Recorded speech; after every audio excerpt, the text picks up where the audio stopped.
O Senhor esteja convosco. Ele está no meio de nós.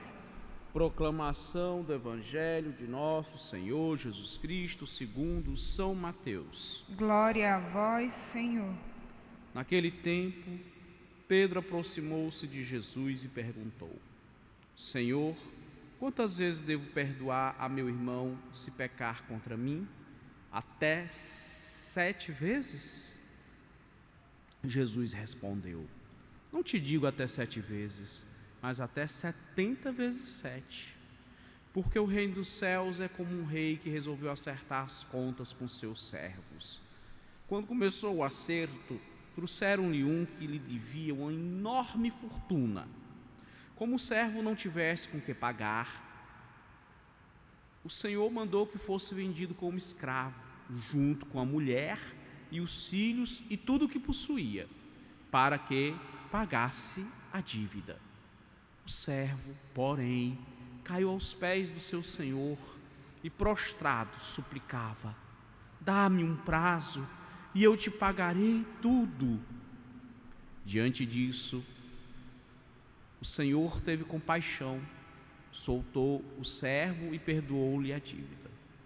Ao sair dali, aquele servo encontrou um dos seus companheiros que lhe devia apenas 100 moedas.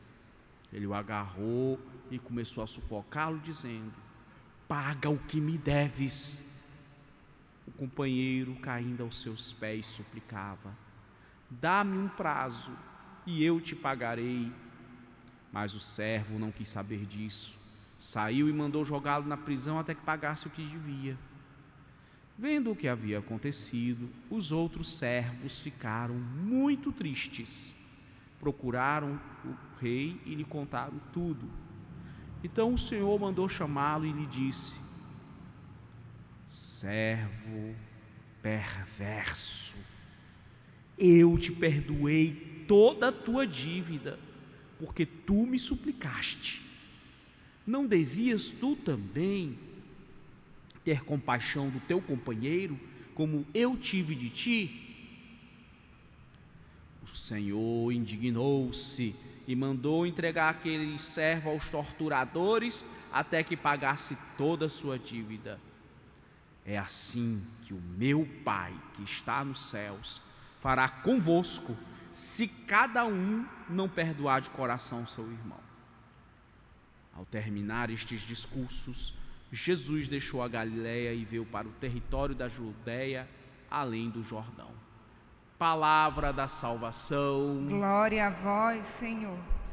Caríssimos irmãos, caríssimas irmãs, de modo especial os que estão nos acompanhando pela Rede Nazaré de televisão e pela rádio, web, basílica, santuário de Nossa Senhora de Nazaré, nossa rádio web basílica. Você que está no carro, no escritório, você que está aí na cozinha colocando em ordem a louça do café, você que está aí nas ruas, nos ouvindo pelos celulares, enfim, todos que nos acompanham pela rede mundial de computadores. Nosso boas-vindas a cada um de vós aqui na casa da Mãe de Misericórdia.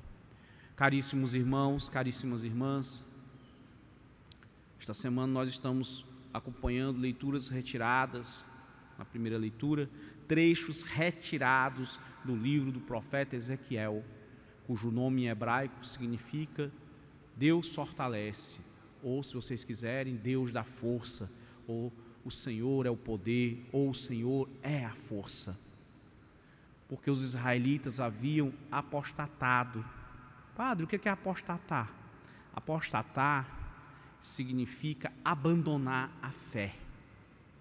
É isso que essa palavra vocês ouviram. Fulano é apóstata. Você já sabe, ele abandonou a fé. É isso. Infelizmente, nos nossos dias, muitos têm abandonado a fé, como no antigo Israel. Mas nós vimos qual foram as consequências desastrosas do abandono da lei de Deus para o antigo Israel.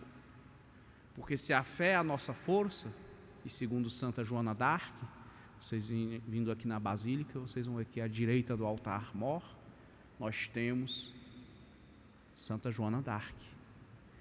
E Santa Joana d'Arc dizia: a fé é a nossa força. Se nós perdermos a fé, nós perdemos a força. E foi isso que aconteceu com o antigo Israel. Por abandonar a fé, por abandonar a aliança, por abandonar os mandamentos da lei de Deus, corrompeu-se, enfraqueceu-se, ao ponto que os inimigos vieram e destruíram tudo. Acabaram com a nação, arrasaram o país, mataram uma grande parte da população. Quem escapou foi mandado para o exílio. Só os mais pobres, dentre os mais pobres, foram deixados na terra, a terra abandonada, praticamente na mão do invasor estrangeiro. Então, um quadro desastroso. Mas isso acontece também na nossa vida pessoal. Por isso, pode parecer para alguns escandaloso que os escritores sagrados digam que Deus se irou. Se irou, se encolerizou, se enraiveceu, se irritou com aquela gente. Gente que ele diz para nós, gente rebelde, corações duros, desobedientes, mal-ouvidos. Padre, mas ira não é pecado? Mas aqui não se trata da ira pecado. Nós temos dois tipos de ira. A ira pecado, que é a falta de paciência. E a santa ira. O que é a santa ira? A santa ira é a indignação diante do mal. Isso mesmo, a indignação diante do mal. Quando nós vemos o mal feito ser realizado,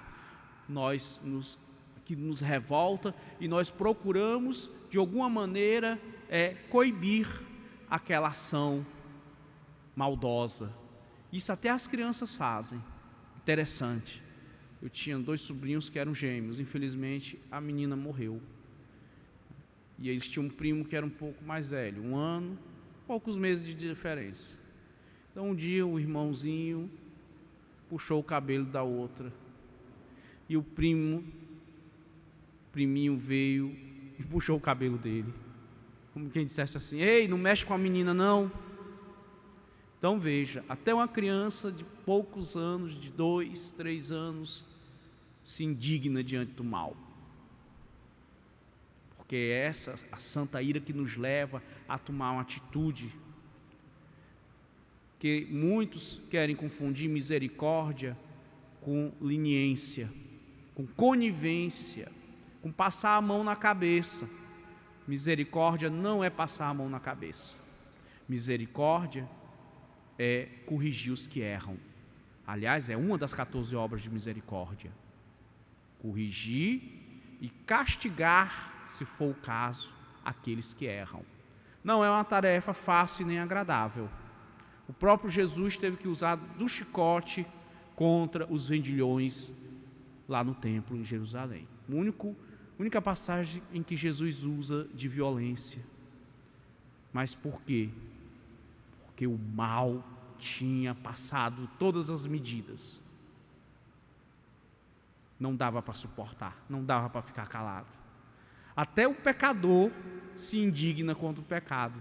Davi, quando o profeta estava dizendo para ele o pecado terrível que ele estava praticando, que era o adultério com Betsabé e o assassinato do marido da mesma, do qual ele foi o autor intelectual do crime,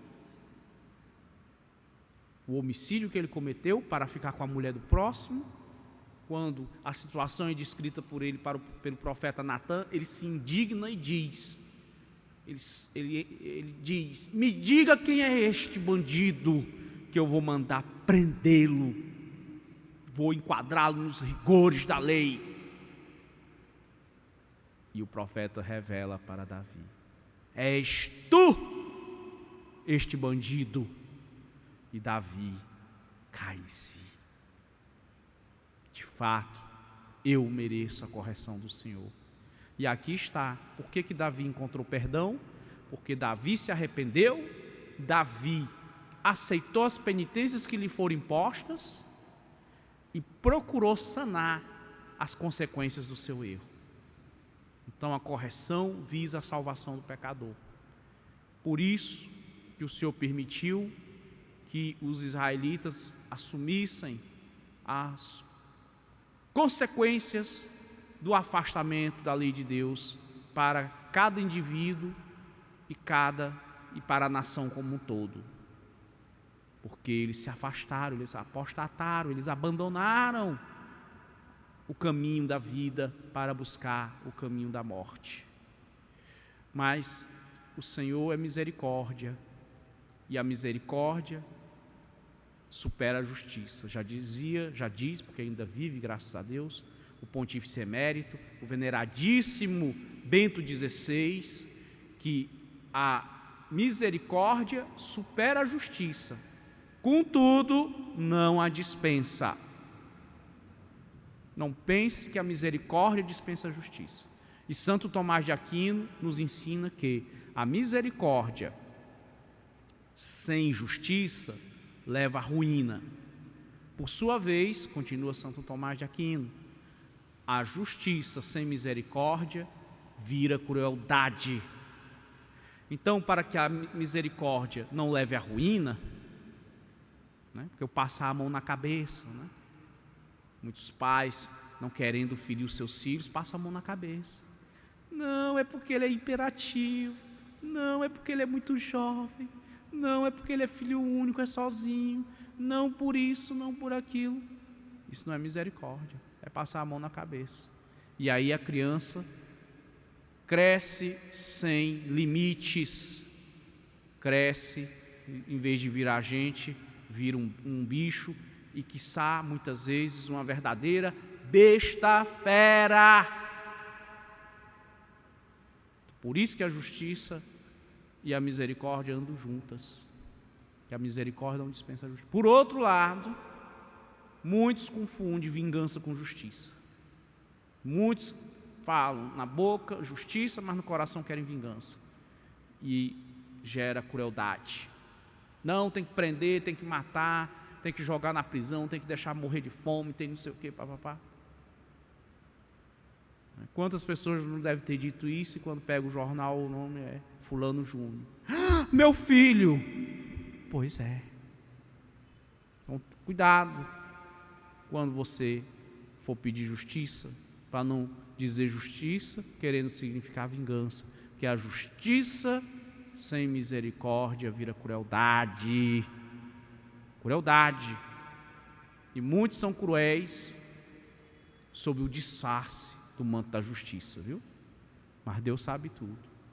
E no Evangelho, Jesus é questionado por Pedro: Senhor, quantas vezes devo perdoar o meu irmão? Até 7 vezes? Pedro foi até generoso, Até 7 vezes. E Jesus diz: não apenas 7 vezes, mas 70 vezes 7. Jesus é mais do que generoso, mais do que misericordioso. Então, nós devemos buscar, sim, nós devemos perdoar o irmão. Aliás, não pense que a misericórdia não implica que nós não tenhamos que dar nada a Deus. Nós temos que dar sim. Nós temos que dar ao próximo o perdão que nós recebemos de Deus. Não posso guardar a graça para mim. A palavra perdão vem do latim perdone, que significa para dar. Para dar. Em espanhol fica mais clara, não é esse sentido, mais claro esse sentido, quando diz perdão. Perdão, dom, presente, graça. E o perdão é uma graça tão grande que ele é um ato unilateral. Outro dia eu estava ouvindo o padre Reginaldo Manzotti, ele recordava isso. O perdão é um ato unilateral. Você nem precisa dizer para a pessoa que você magoou ou para a pessoa que te machucou que você a perdoou. Basta você perdoá-la no coração diante de Deus. E Jesus nos dá o exemplo do servo servo que devia uma fortuna para o seu rei, para o seu senhor, para o seu amo, para o seu patrão. E o senhor, não, você vai pagar. E ele suplica, por favor, me dê um prazo. E naquela época, se você não pagasse as dívidas, você não perdia só, o seu nome não ia só para o SPC. Não, meu filho, você ia ser preso com a sua família toda, você, sua mulher e seus filhos iam ser vendidos, tudo que você tinha ia ser vendido para pagar a dívida. Graças a Deus, nós superamos essa fase da humanidade, pelo menos no Ocidente, pelo menos entre os cristãos, onde os cristãos chegaram. Bem, mas ele também suplica, dá-me um prazo para que eu pague tudo. E o rei usa de longanimidade, de generosidade, concede o prazo. E o que ele faz quando este servo encontra outro servo, do mesmo senhor, do mesmo rei, que lhe deve uma pequena quantia, alguns centavos, vamos dizer, uns R$100, R$200. Não, você vai me pagar tudo agora. Por favor, me dê um prazo, me dê um tempo para eu... Não, leva ele para a prisão. Só que chega aos ouvidos do rei o que o servo fez. E ele manda chamá-lo e diz, olha, eu te perdoei uma fortuna e tu não foste capaz de perdoar 10 réis de mel coado? Então vai tu para a prisão. Então perdão, minha gente, implica em perdoar. Nós não temos opção. Cristão, você não tem opção. O cara retalhou a tua mãe na tua frente, mas tu é obrigado, por ser cristão, a perdoá-lo. É fácil? Não. Mas com Jesus, tudo pode ser mudado. Com Jesus, toda cruz é portável. Meus irmãos e minhas irmãs, vamos aprender de Jesus, que é manso e humilde de coração. Louvado seja nosso Senhor Jesus Cristo. Para sempre seja louvado.